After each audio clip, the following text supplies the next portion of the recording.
Hello, and good morning from New York. By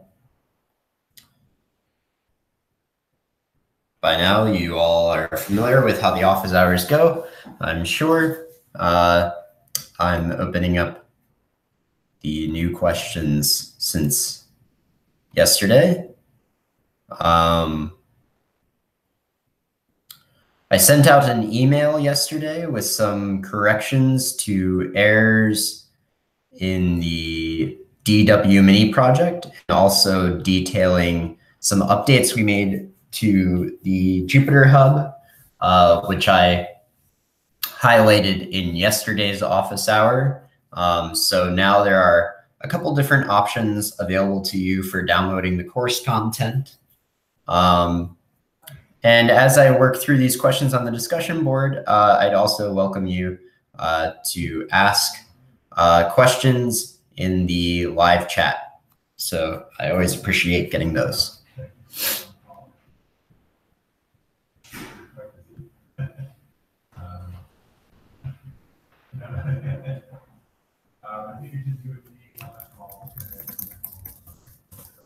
So just a reminder to anyone sort of not new to the course per se, but who has had to be absent or is otherwise unclear on what's required for a certificate of completion. In order to earn a certificate of completion, you must complete every question in every mini project, i.e. your grader must return a non-zero score. In order to earn a certificate with honors, you must maintain greater than 0.9 average score across all questions.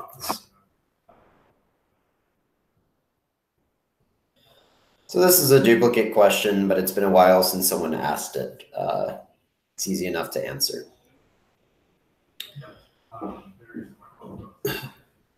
Oh, thank you.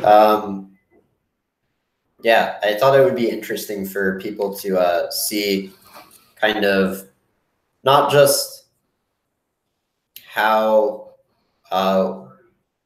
one does the analysis, but kind of the additional steps that are often involved in, working on a project that with some kind of application. I know a lot of our students are trying to enter industry and trying to become data science professionals. And there's, besides kind of the quantitative skills that we hope to develop in this course, there's a lot of other relevant skills to being a data scientist in practice in many positions. And I wanted to touch on some of those. And a lot of them have to do with kind of software development or skills related to working with the internet.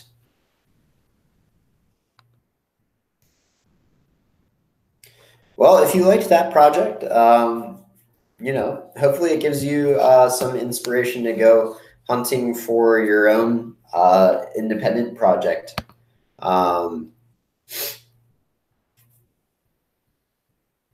And you can wrestle with some of those questions with your own skills.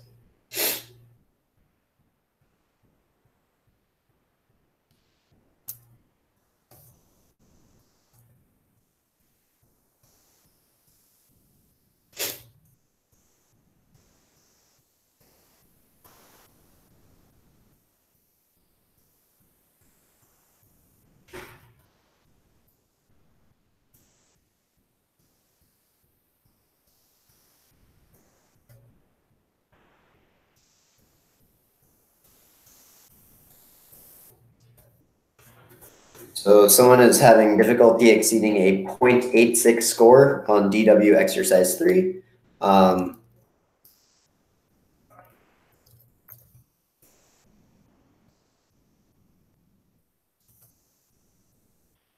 Probably they're just overlooking some like small logic error in their code, but they haven't provided any details of what they try to do. So it's hard to know exactly what's wrong here.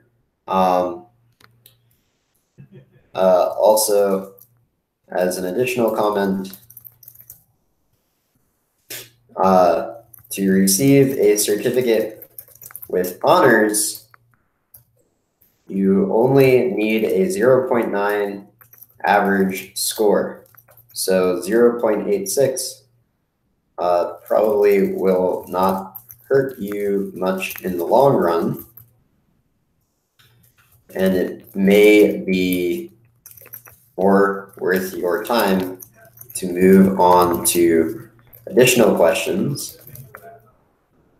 If you have time later, perhaps come back to this one.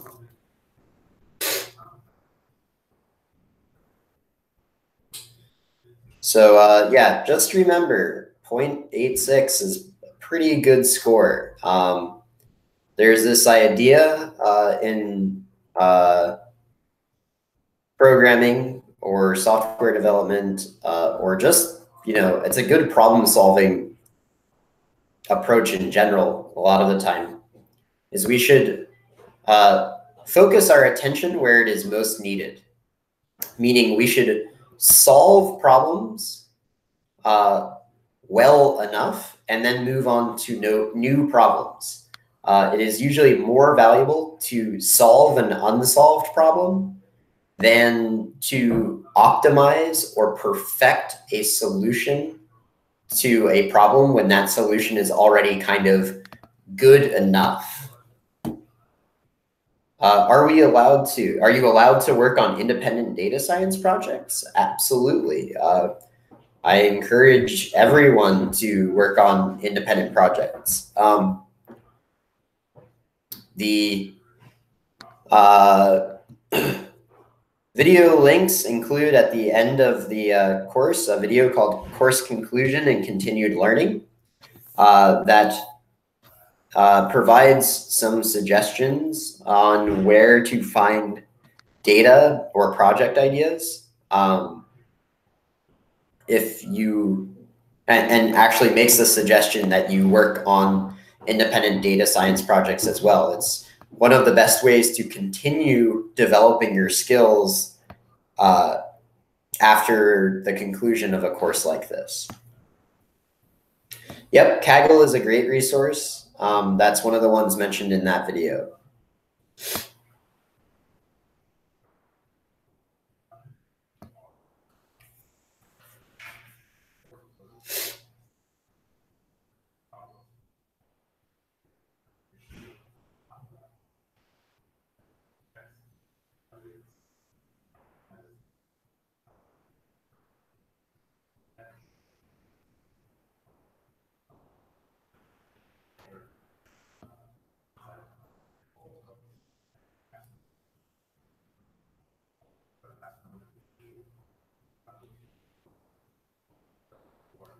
This is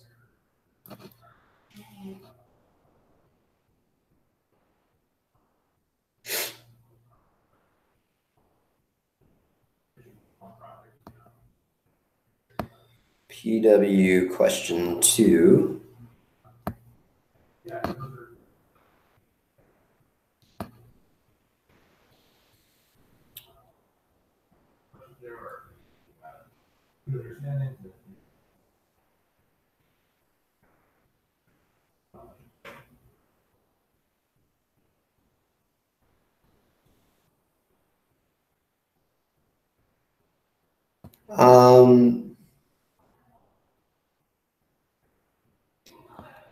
Not quite sure why this would be getting that error. It looks like it conforms to the right shape standard.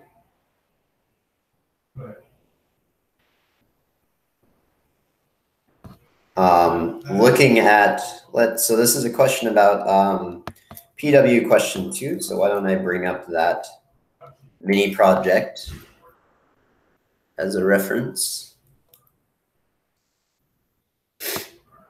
Can you write the first tuple in answer to DW question 6?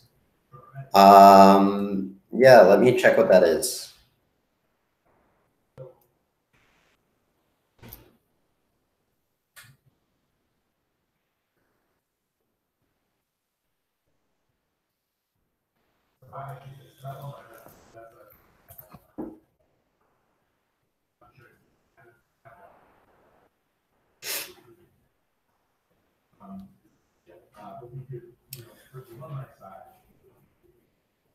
Question 6, I believe, is the rare scripts question. Is that correct?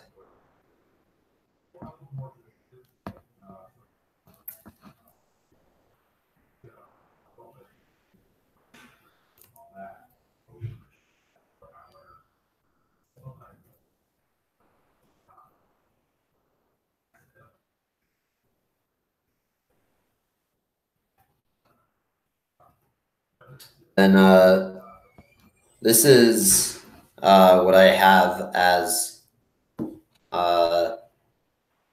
the first tuple.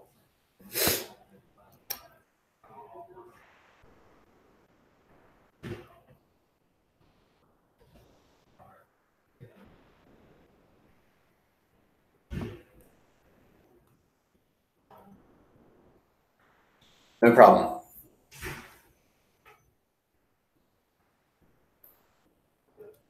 Okay, so now the server is started. Python DS mini projects PW. Question 2.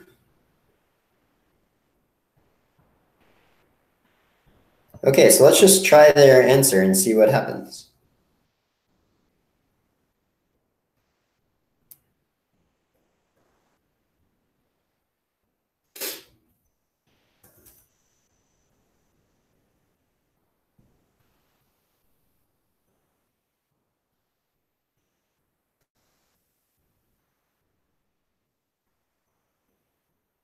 Creator is not defined, of course.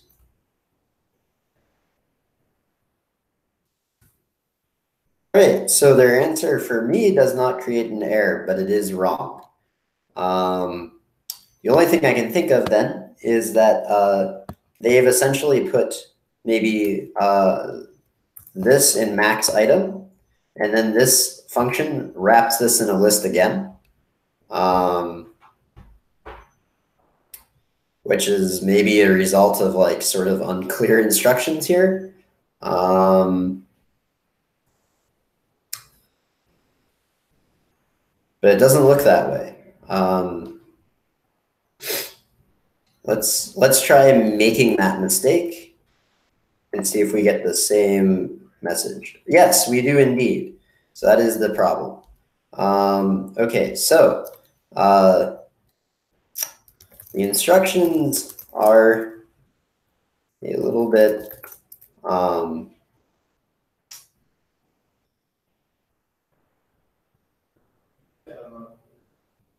unclear for this question in terms of final format. Or I apologize that, yeah.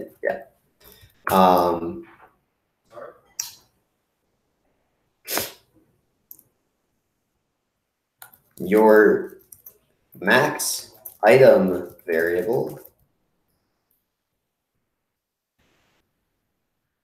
you would want to set your max item variable equal to just the tuple itself.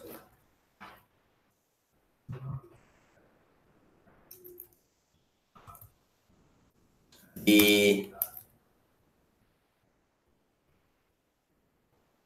most common item function wraps max item in a list to get the final format of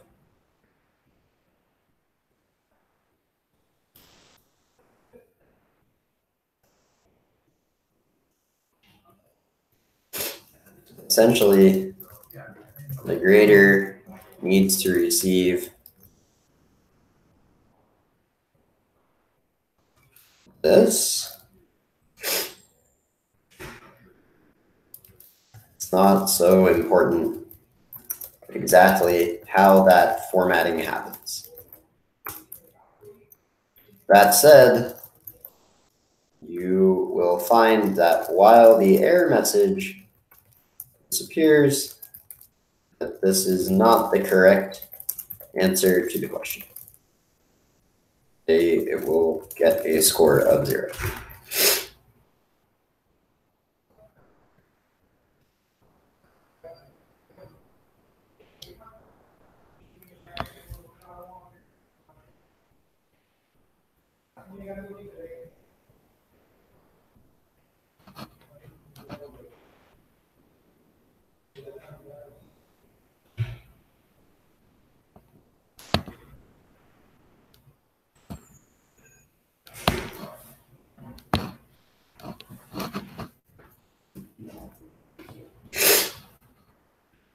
Are you there? Are you there?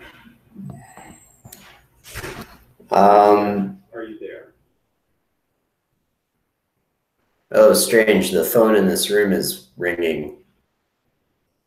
Are you there? Are you there? Okay, no, it's not.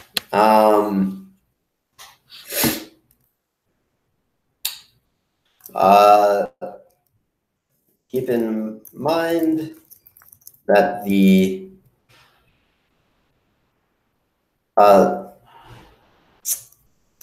grader accepts primitive Python data types. Based on your code, I would guess that you are returning a pandas data structure, i.e. a data frame or series.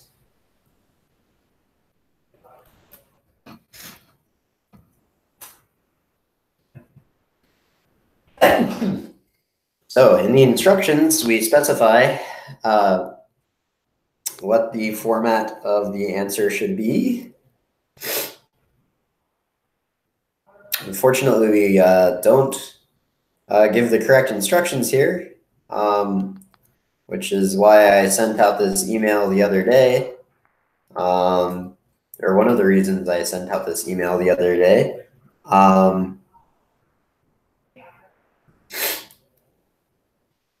In which I clarified that the format for question 2 should be wrapped in a list like this. And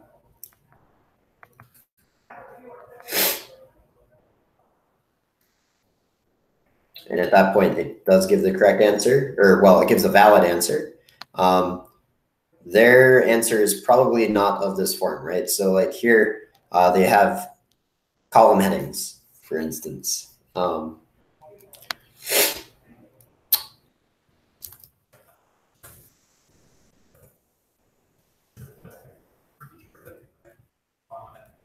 Last night or yesterday, sent out an email clarifying a mistake in the instructions and indicated that the answer should be in the format list BNF name item total.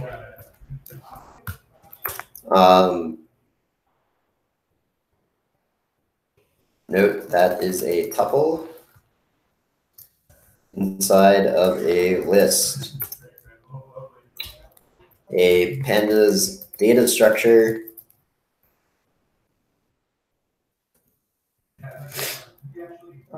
will result in an error from the grader.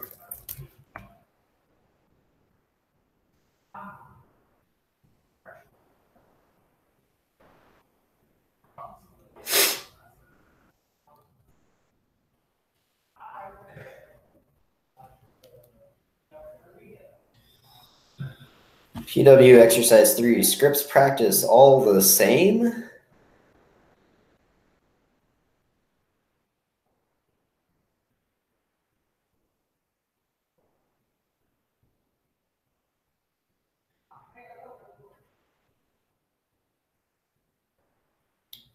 Well, those 10 are certainly the same. So we have our scripts data, right?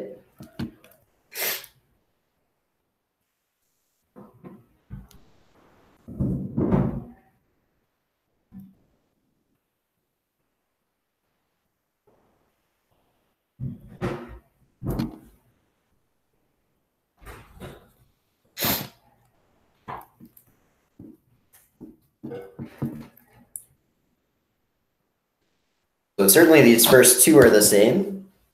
And if we were to print out, say, script practice for a script in the first 10 scripts, we would find the first 10 are the same. First 15, 20, so there's like a bunch of the same ones in a row. But if we were to take like a set of the practice for all the scripts and scripts, we would find there's like quite a few more practice codes in here. So just looking at 10 out of 900,000 or something like that is not necessarily representative. Certainly the first several scripts come from the same practice. However, you have only inspected 10 codes out of, or 10 scripts out of how many? 300,000. Almost 400,000. This is a minuscule amount.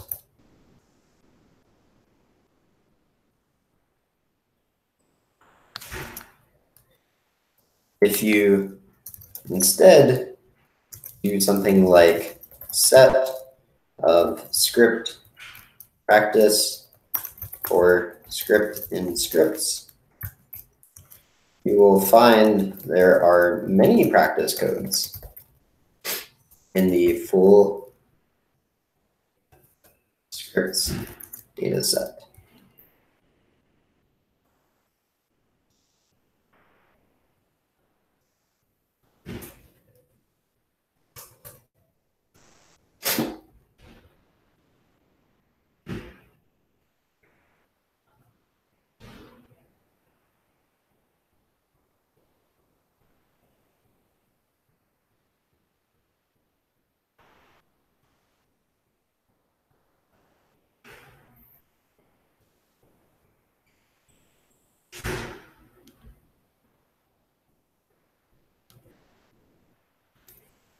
So yeah, don't forget that often in order to get a kind of picture of a data set,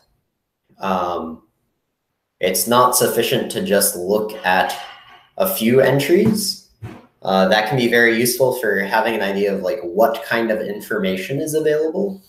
But to get an idea of the full scope of the information, what kind of values does any particular field attain, you often need to come up with some kind of aggregation of the data.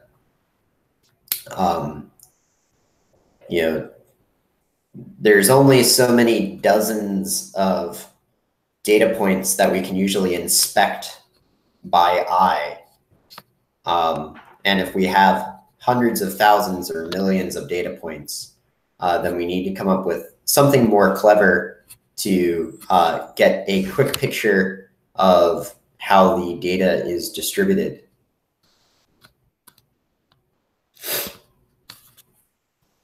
So this is something I answered yesterday.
Oh, okay.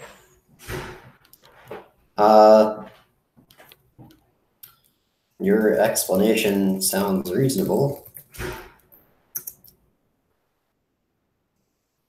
You proceeded to finishing the solution.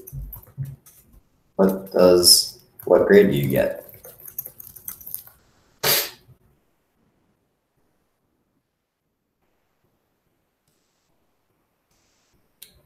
So it sounds like they're taking the right approach to solving this script growth problem. I don't know exactly how they're breaking up these steps in the code. I might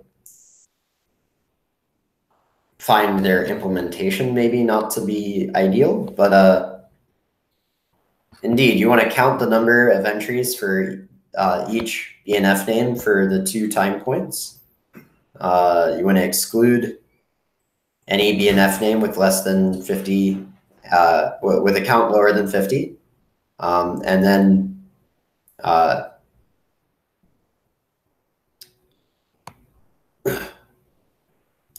yeah, the percent growth is defined as the count for the more recent time point minus the count for the previous time point divided by the count for the previous time point. So that's all correct.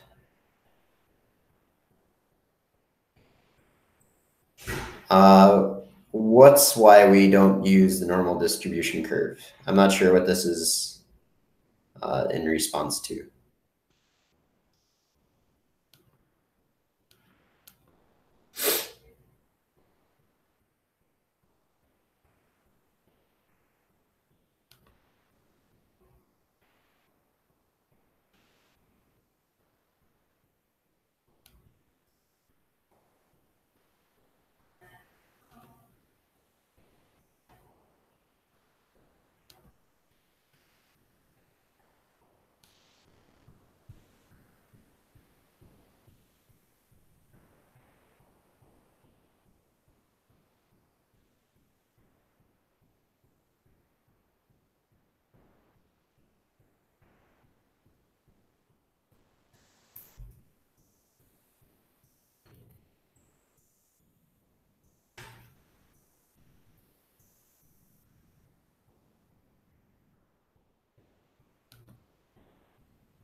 So I think one issue here is they're appending outside of their for loop.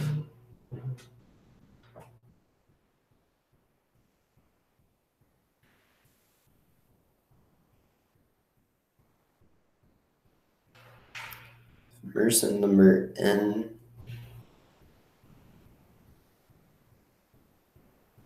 They don't define their Mersenne number function, so hard to know exactly what this is doing.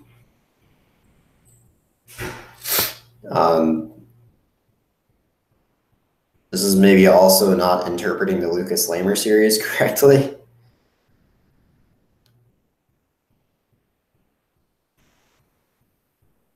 Get P.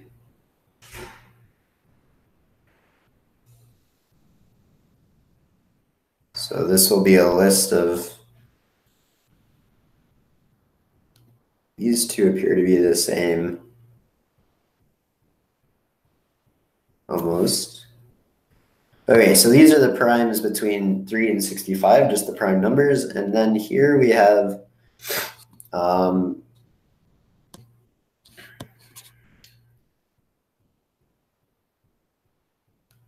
Lucas L.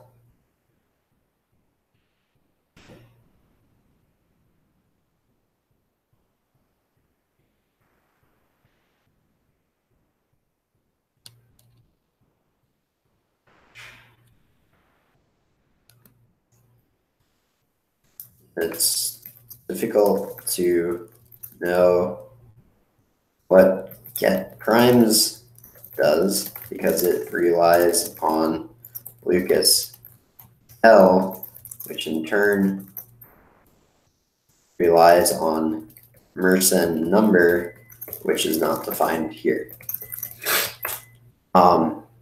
However, I notice that your solution does not make use of your Lucas-Lehmer function, which actually calculates the Lucas-Lehmer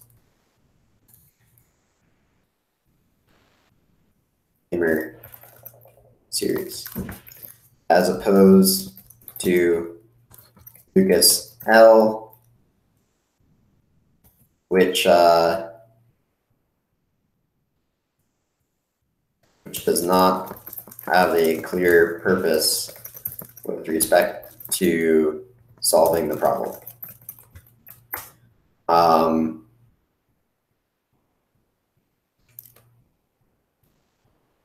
Another issue is your Lucas-Lehmer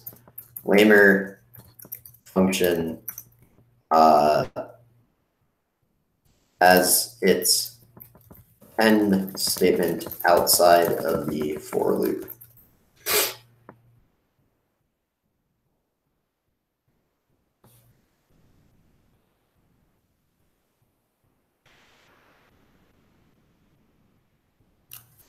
Would be helpful if you could also describe in your question more about your thought process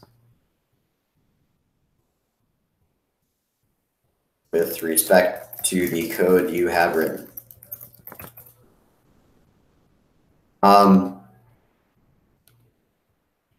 So find the predominance of a particular data set when we do data wrangling.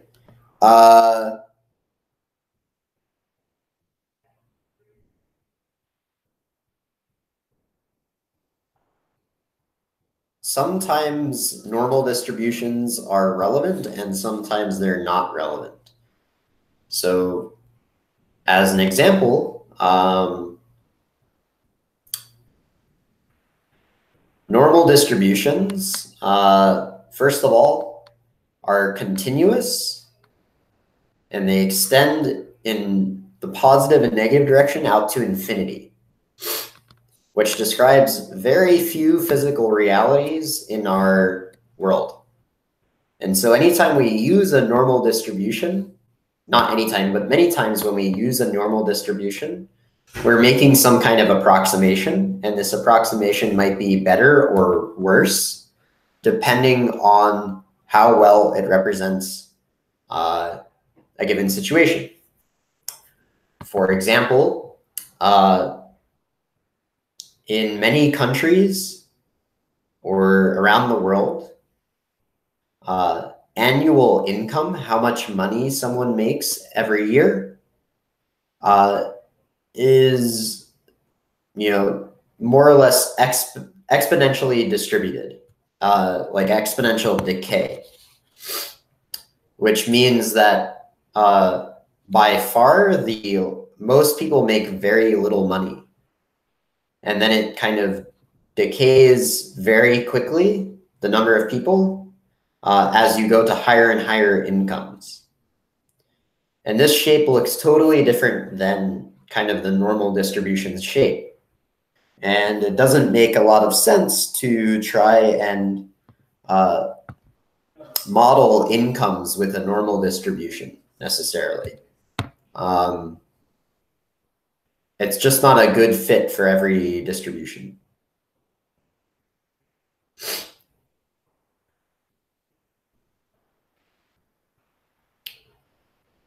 I don't recall exponential decay coming up in the Titanic project, but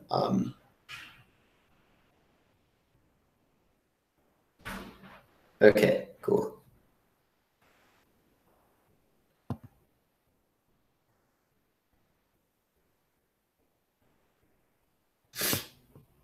It can often be useful to model data with respect to some kind of probability distribution. Sometimes it might be the normal distribution, but it might be other things as well.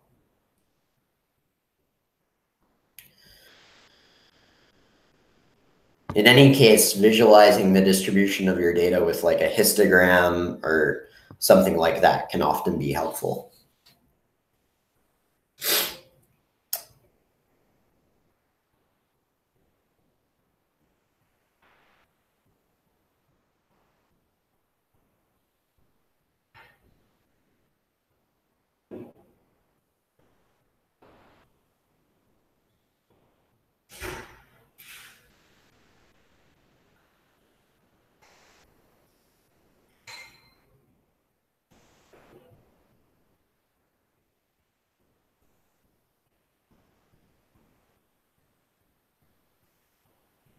Okay.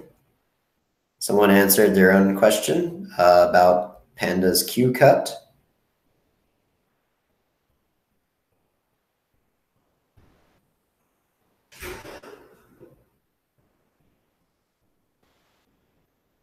Main schedule page. Oh yeah. I remember, I think I got an email about this as well.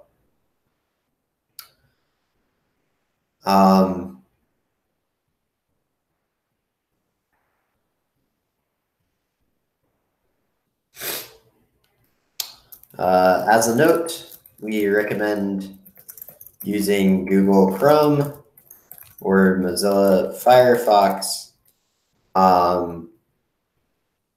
Not every browser is compatible with Jupyter Notebooks. E.g., I think Safari has issues with it.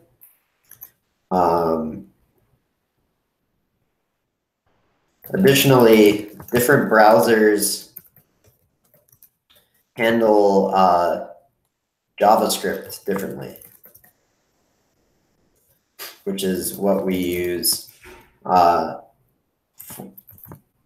display the times in your local time.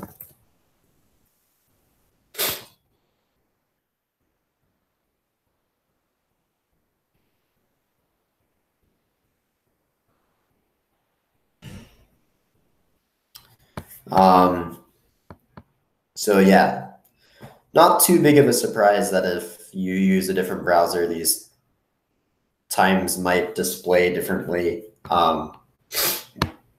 Unfortunately, we don't, that's the way the internet is. Not different browsers have different rendering standards, and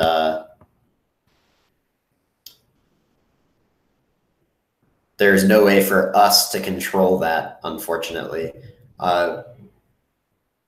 We do the best we can, but ultimately,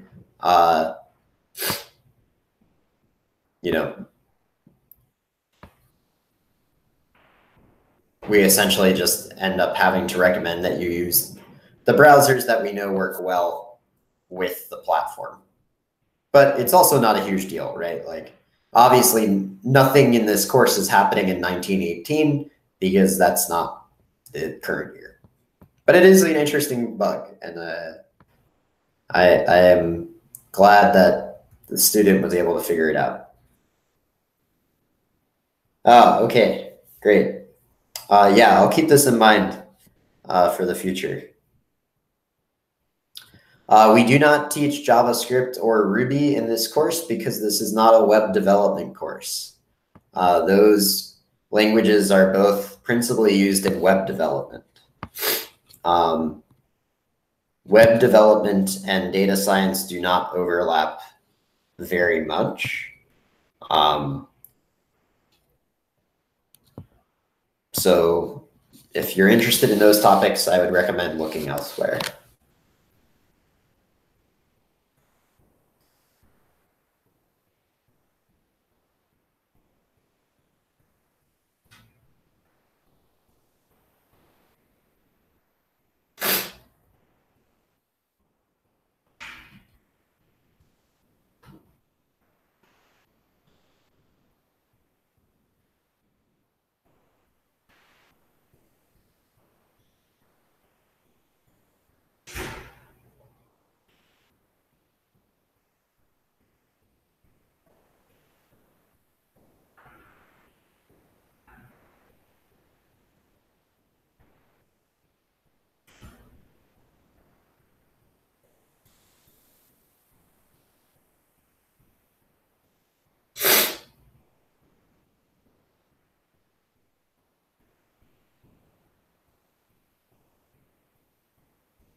Which question is this? Mersenne numbers. So that was the one where you're asked to create a list of Mersenne numbers from the primes between 3 and 65.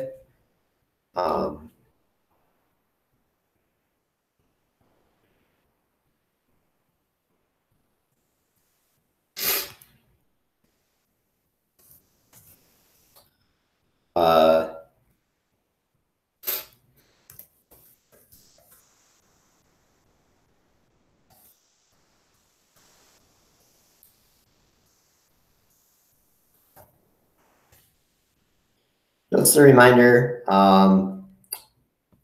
the point of the discussion board is like to ask questions about what you're trying to do and try and get to the point where like you understand any kind of like syntax error or error in your logic about solving a problem. And then you go back and work on your own code and fix it. It is not meant to be a forum for sharing copy and paste answers. I'm not going to punish anyone who engages in that kind of behavior, but I would prefer that when you're writing questions or when you're writing answers, you try to keep in mind that we are trying to help each other arrive at our own answers rather than simply sharing what worked for us.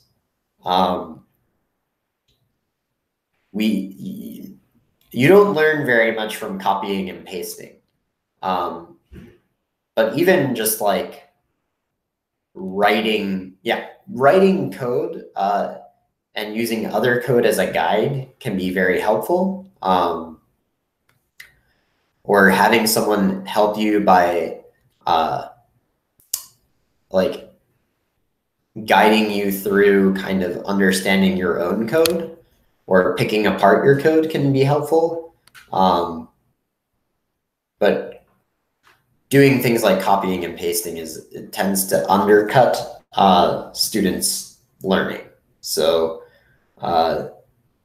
even if you've asked a question and someone's shared a complete solution with you, my recommendation is not to copy and paste it, but rather to work through how you would have solved the problem, knowing that that person solved the problem in that way. And writing out your own code, perhaps based on this other person's code.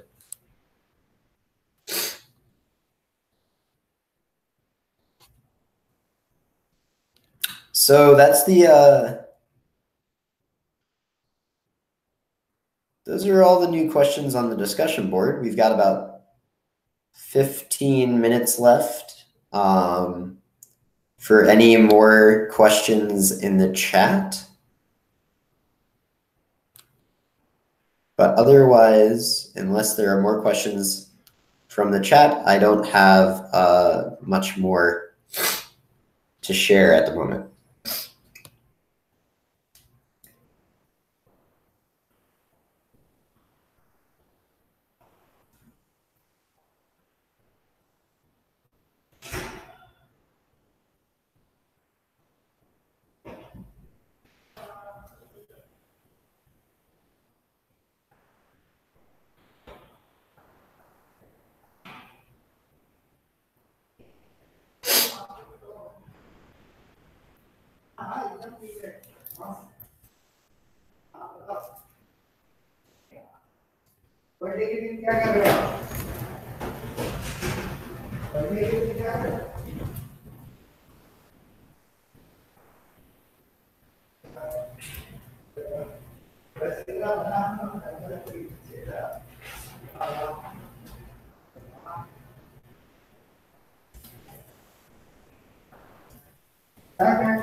Ah, biar apa, Mas?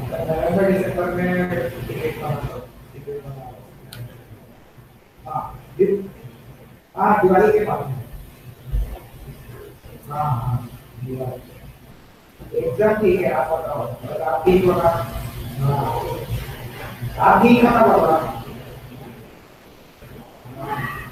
अच्छा आप ठीक है हाँ हाँ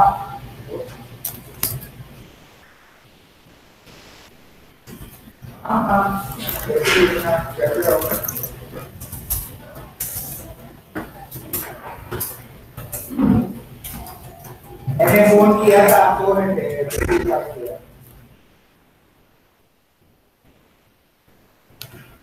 अरे आप पूछो आकर से 10-5 मिनट उसको भी बोला था कि फोन करने के लिए जब आप पूछोगे किसी को भी देंगे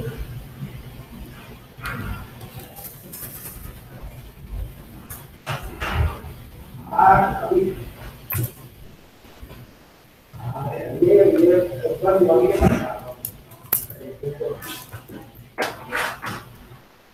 वाली में क्या है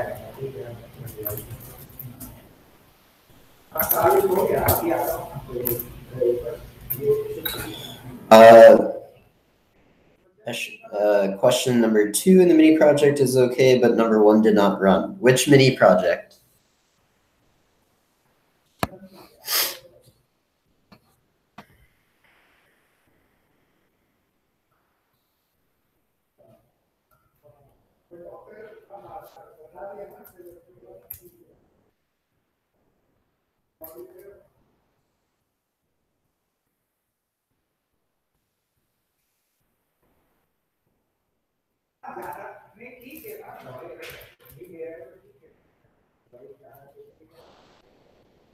DW, PW, VC, IP, mini project in. So the IN mini project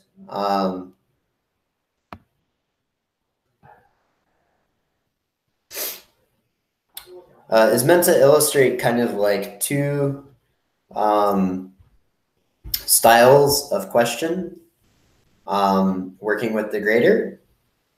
One is where you compute some answer. So the grader works like this. We always, our solution that we pass to the grader is always a function. Sometimes that function does something. So for problem 2, for instance, the point of the function is to take a list as input and return a list where each element is multiplied by 10. So we accept some input and we return some result based on that input. And for problems like problem 2, the grader takes this function and then on the grader server, it evaluates this function with some input that is stored on the server and that we don't know. We don't have access to that. So it runs your function on the server with some input that lives on the server. Other problems, you can compute the solution based on the information you have, but the grader still needs a function. And you know, I can compute the even numbers without having any input. Like the first 5 even numbers are something known. Here, there's this unknown, like some list that I'm going to receive as input. I don't know what it is. I have to write a function that accepts some input and does something with it. Whereas in problem 1, this is just something I can compute without any further input. And so the function in that case just returns a data structure. It doesn't take any input, it just returns an answer. So these are kind of the 2 styles of question.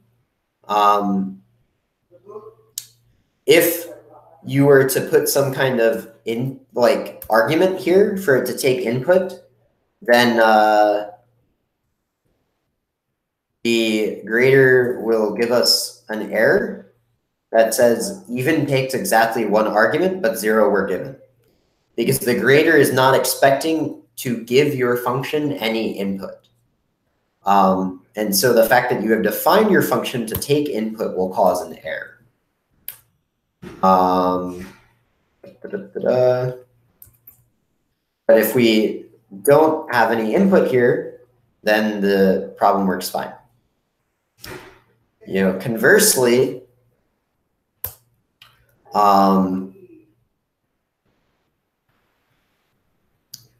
if I don't have any input for this function, I'll get an error that says mult takes no arguments, but one was given.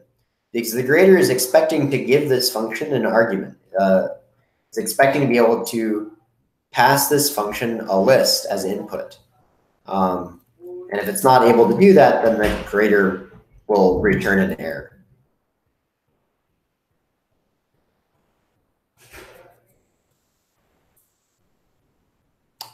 Zero is not even. Why? I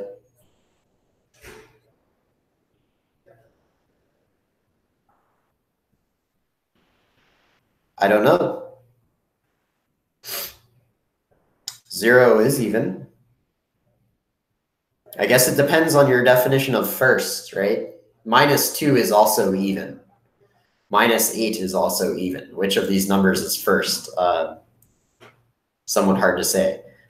But given that the point of this mini project is not to challenge your understanding of even numbers or the word first, and is mostly there to teach you how the grader works, I don't think it's that big of an issue. Maybe you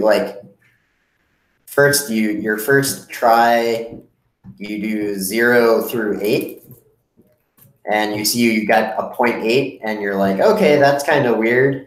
And then you're like, oh, maybe it starts, well, maybe they have to be bigger than 0.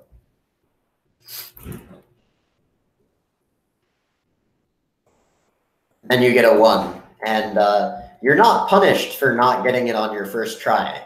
We only care about the highest score you achieve on any question. So it's not a big deal if you first solve it saying 0 is one of the first 5 even numbers, and then later you say 2 is the first even number.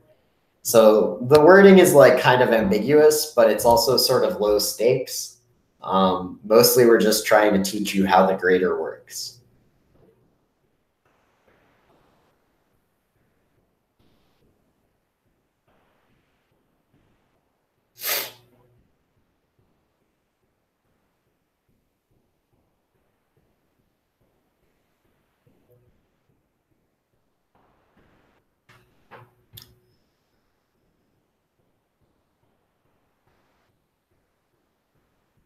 Yeah, definitely start the project soon. It's week 4, and that means you have 6 weeks left to complete the project. And based on the kind of schedule that I have on the homepage, I would hope by now everyone has done the IN and IP mini projects. I would hope that people have made decent progress with PW and VC, perhaps even finished VC, and are making progress with DW as well. So, we're almost halfway through the time to complete the assignments, and the amount of work in the assignments is quite a lot. It's designed to be completed over the duration of the entire course. So definitely start soon. I know not everyone has the same amount of time to devote to the course. And of course, things happen and we don't expect them and they take up our time. But there is quite a lot of work in the assignments. So something to keep in mind.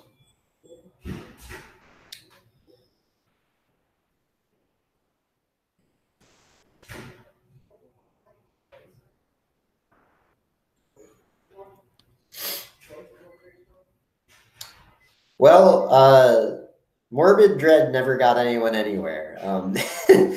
It's by making mistakes and asking questions that we learn. So my recommendation is to try. And if you encounter problems, there is a discussion board full of questions from people who have struggled to get started with the mini projects. And the discussion board's search function works quite well. So, you know, if like you just search greater error, there's a bunch of questions that people have asked about even the IN mini project. Even the IN mini project already. Problem 1 cannot give result but error. So here, like someone was confused about,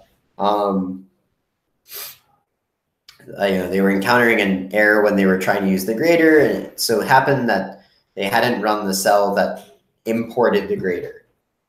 So people have asked all kinds of questions already, and you can find a lot of useful tips on the discussion board just by searching. And if you can't find anything relevant, you can ask a new question. But it's by trying and making mistakes and asking questions that we learn the most, I think. Yeah, I'm glad to hear that you don't give up so easily. We've reached the end of the hour, so I'm going to be signing off now. And I will return next week on Monday for continuation of office hours in week 5. Yes, I ran all cells above.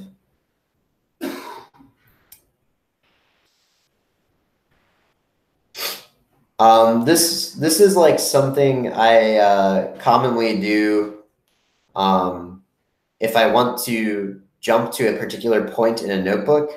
Often I'll run all the cells above that cell just to make sure everything is in the state that I expect it to be. Everything is defined correctly and assigned correctly. So yeah, thanks everyone. And I hope you all have a good weekend as well.